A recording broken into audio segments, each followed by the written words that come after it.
Now you're still watching TVC Breakfast. For more security conversations, we'll now link up with Eshabomo Ibodu and Tijeso Adelye in our Abuja studio for the FCT brief. Abuja is over to you. In Akwana, good morning. Thank you, Ria. It's another Monday morning here in the FCT, and we are ready to unpack the headlines for you, so stay tuned. Good morning, Nigerians. What a beautiful way to begin the last week in the month of November. But TJ, every time I wake up and I want to celebrate life, I just remember several other Nigerians also that don't have this opportunity because of what they're presently going through. Hundreds of children are kidnapped and we're expecting them to be brought back. It's so painful that we're experiencing this kind of a challenge. Well, it's quite sad that we're still having these issues being discussed almost on a weekly basis. A day or two in the week we have to discuss security. It's quite sad, but I'm glad that we're beginning to record some successes.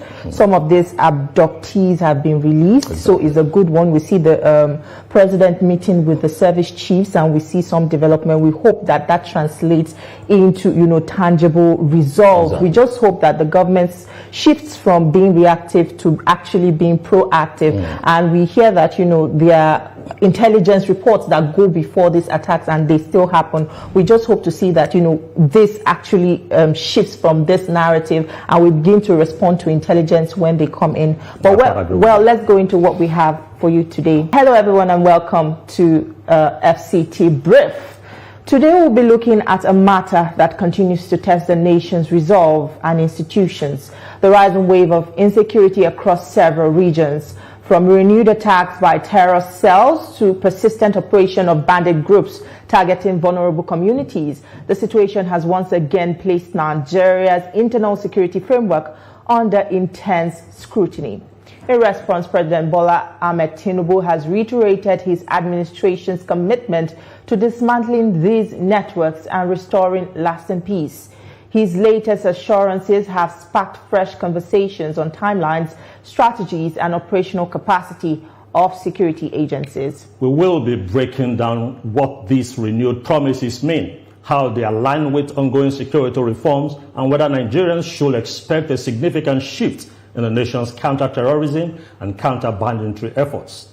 As citizens demand tangible results, the call for smarter intelligence gathering, improved interagency coordination, and community-driven security partnerships is louder than ever. Joining us to shed light on these critical issues is a seasoned professional, Captain Dr. Lukman Gidado, retired, a respected security expert with years of operational and strategic experience. He will help us understand the realities on the ground, the feasibility of the president's promises, and what practical steps are needed to reclaim Nigeria's security landscape.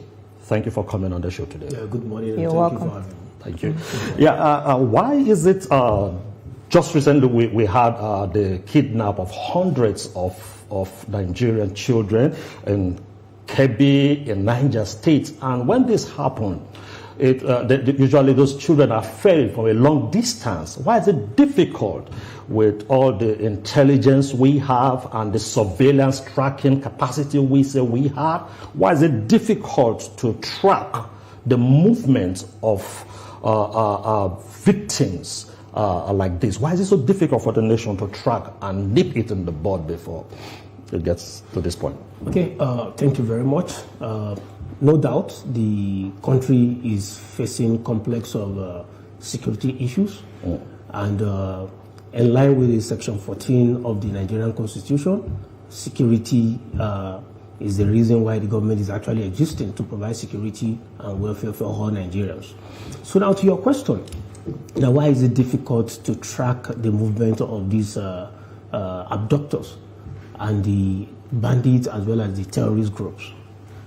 It is high time we, as a country, move from being reactionary to more proactive, in the sense that there are instances whereby the government have set up measures such as the Safe School Initiative to protect our schools. And the leading agency in terms of this mandate is the NSCDC. It's that time we go from paying lip services to actually being proactive. the implementation of the Safe School Initiative. If you look at it critically, the NSCDC, have they been properly strengthened and enhanced to carry out this mandate? If you carry out your survey, you go to our schools, even prior to the recent abductions that we've been witnessing in the last few weeks, is there a monitoring framework that has been set in place, put in place, to actually make sure that the NSCDC are strategically placed in line with the mandate that they have been given to secure our schools? Look at the attack that happened in Kebbi when the school children were abducted.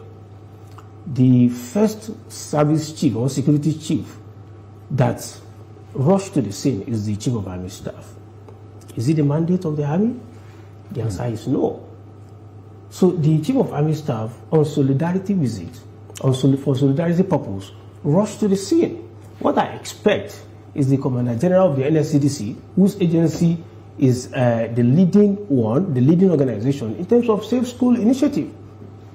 A lot of people have even, there's this ambiguity as regards the role of the Nigerian Army. The Nigerian Army should not always be the first point of contact when it comes to issues of internal security. The NSCDC, the police are the first line of contact. But what we are witnessing today is a situation whereby every now and then you see citizens, you see Nigerians, people shouting, the Nigerian Army is not doing this, the Nigerian Army is not doing that. However, it is not out of place for the Nigerian Army to always support the civil authority in line with their constitutional mandate. But the primary security agencies whose mandate is to secure schools across the Federation should be strengthened, should be properly empowered to carry out this mandate.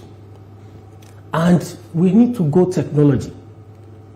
Technology enhance the quality of operations, while the manpower availability enhance the sustainability.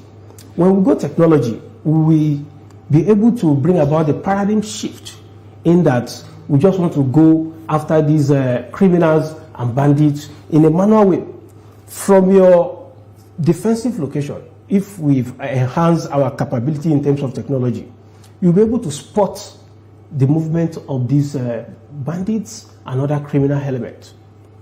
And without you necessarily going after them or seeing them eyeball to eyeball, you can launch whatever drone attacks to make sure that they don't even come close to the school. And intelligence gathering, there are reports that there were intelligence available prior to this abduction. I think it's high time, if the DSS is providing intelligence, the appropriate security agencies that needs to react needs to be more proactive. No intelligence is a waste. So if we must not wait until attack happens before we start mobilizing, before we start being reactionary. There are measures that we can put in place to actually prevent these attacks. All right, Captain. Let's talk a little about narratives. The opposition criticized President Tinubu for skipping the G20 summit, calling it tokenism.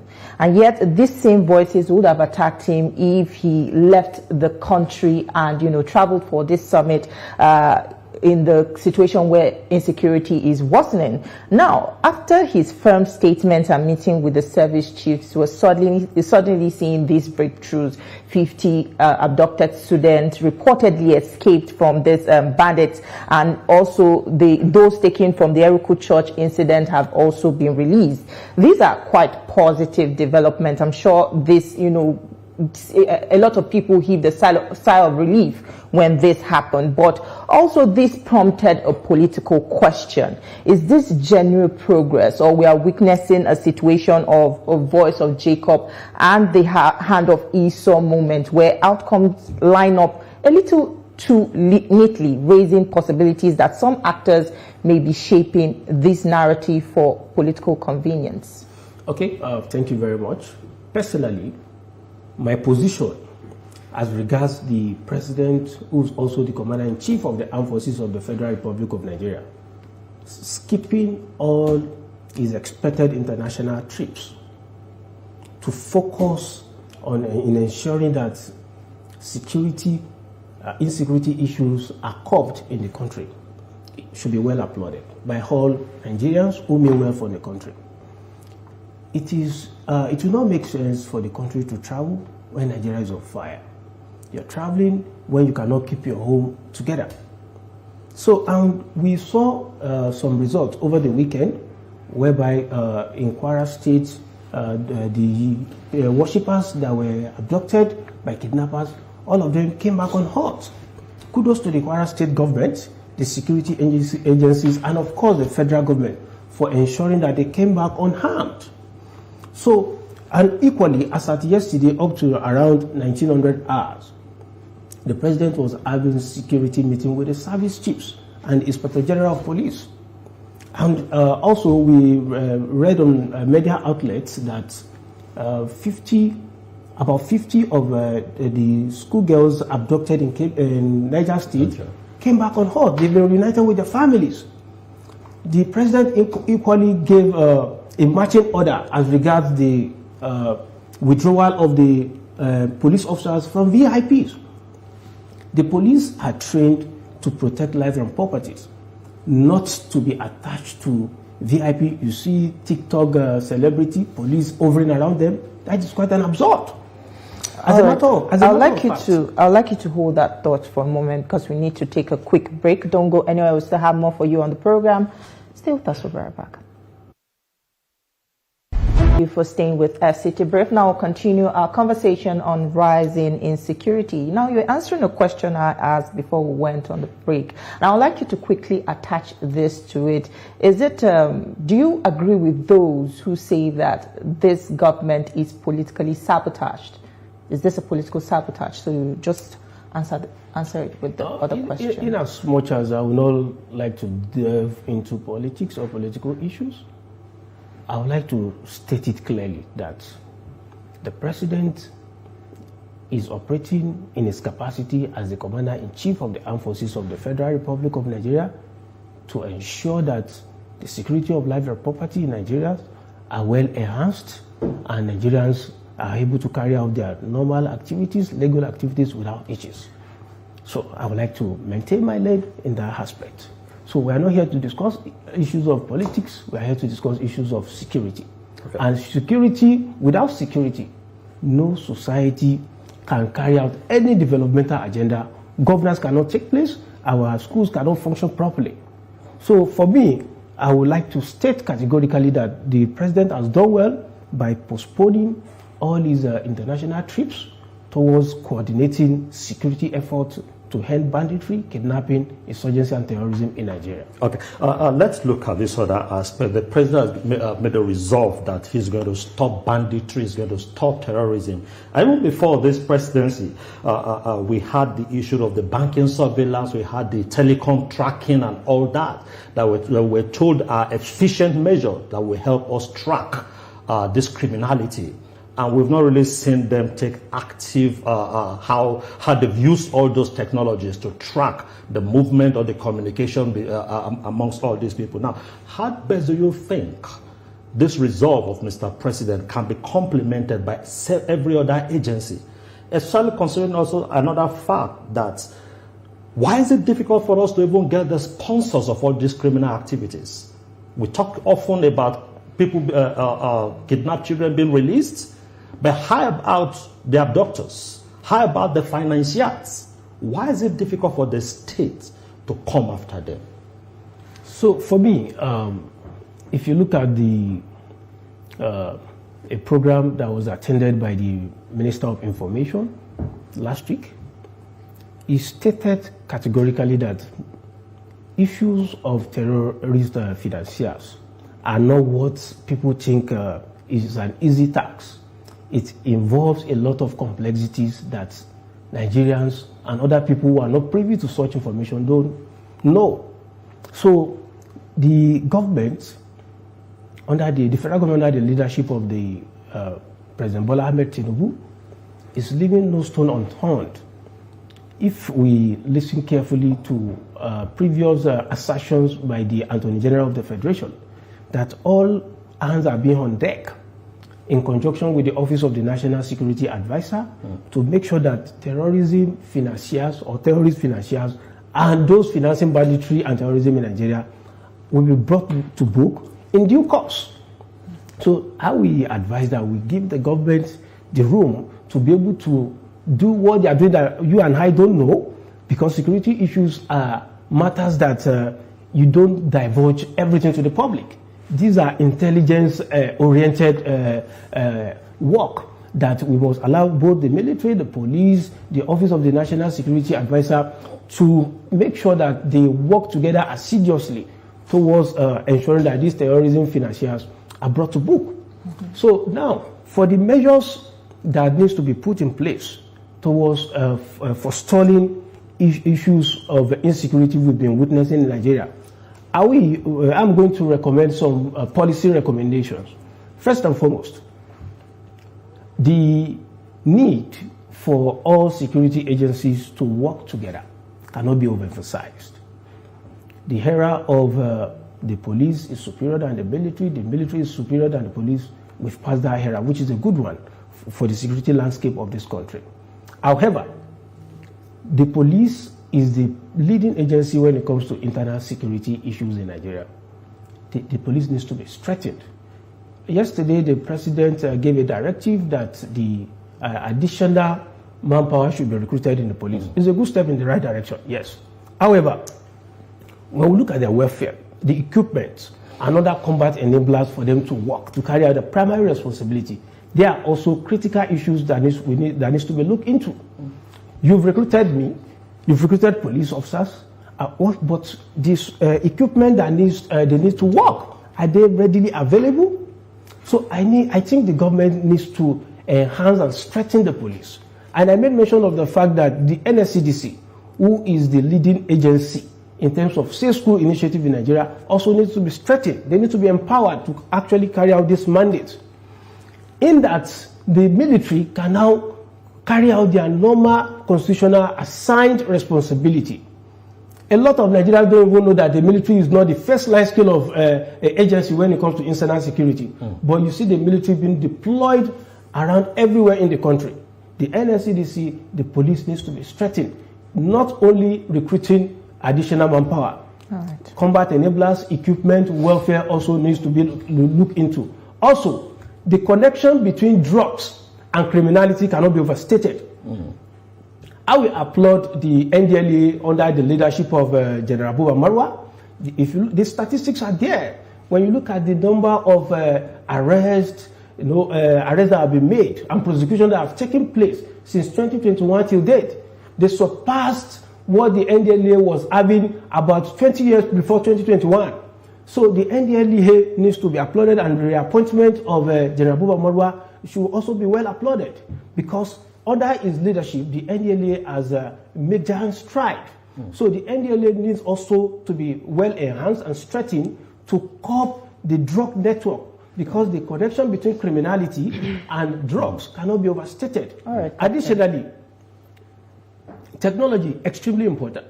If you look at our troops, Nigerian Army, the Nigerian Police, Civil Defense, and other security agencies, it's high time our troops, our security personnel, they must not have to see the adversary eyeball to eyeball before you attack.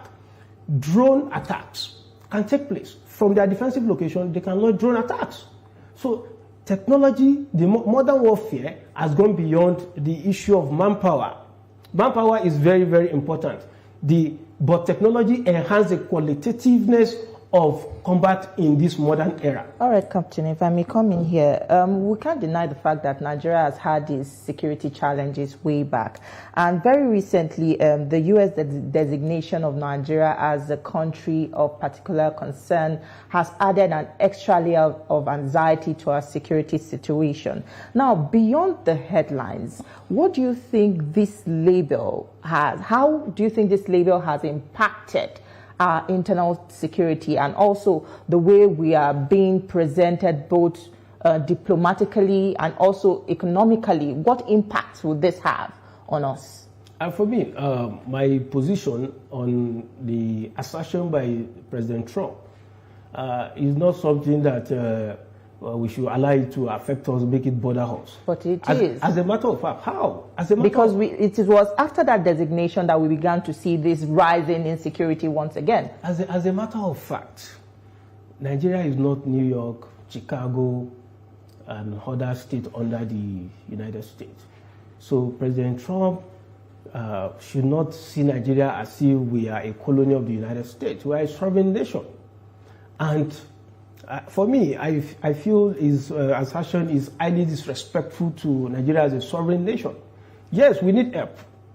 Nigeria needs help, but not to be coming with divisive rhetorics. Christians are attacked, are being killed in Nigeria. Muslims are attacked, are being killed in Nigeria. And people that don't even believe in any religion, they are being killed. So the assertion that they are killing only Christians is not correct. It's not correct. If you actually want to help us sincerely, of course we need help, approach our government. The armed forces and other security agencies in Nigeria will be the leading agency. If you want to collaborate with us towards curbing issues of insecurity in Nigeria, you come with in a very respectful and diplomatic way that will strengthen the ties between both countries. Not to sit down. I watch on TV a musician who was making all sorts of disrespectful remarks about Nigeria. Somebody who has never stepped within the territory of Nigeria. You just sit down within the corridors of your country by virtue of what you are reading online. And you are judging Nigeria with a complexity you don't even understand. So if you have a sincere intention to collaborate and partner with Nigeria towards curbing our insecurity issues, approach the federal government. Nigeria is a sovereign country where, yes, we need help. We need a strategic partnership. However, it should not be coming in a disrespectful way, the way President Trump is putting it, as if Nigeria is a state under the United States of America. We'll still talk about those online narratives that you mentioned, hopefully if we have the time for it. But let's take a quick break. Don't go anywhere. We still have more. Stay with us. For staying with us now, we'll continue our conversation. You were just speaking about the social media, and no doubt the social media has amplified every security incident, often faster than the conventional media, which at least understands the narrative management and also safety protocol. What you see online has become free for all. We see fake news, sensationalism has become the order of the day, unverified claim and all of that, and this is what the world uses to judge us. Now, how would you say the government can manage the social media space in the sense that it does not slip into censorship or panic?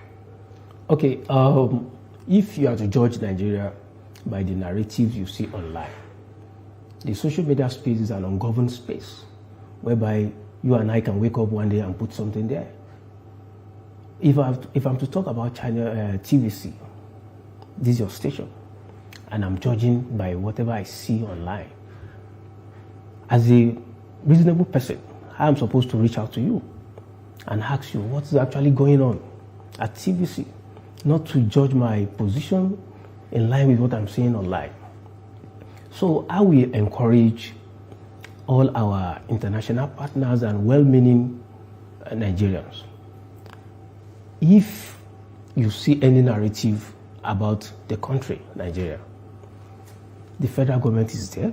We have the Office of the National Security Advisor, the Ministry of Defense is there, and a host of others. These are the appropriate measures through which you can counter any form of misinformation.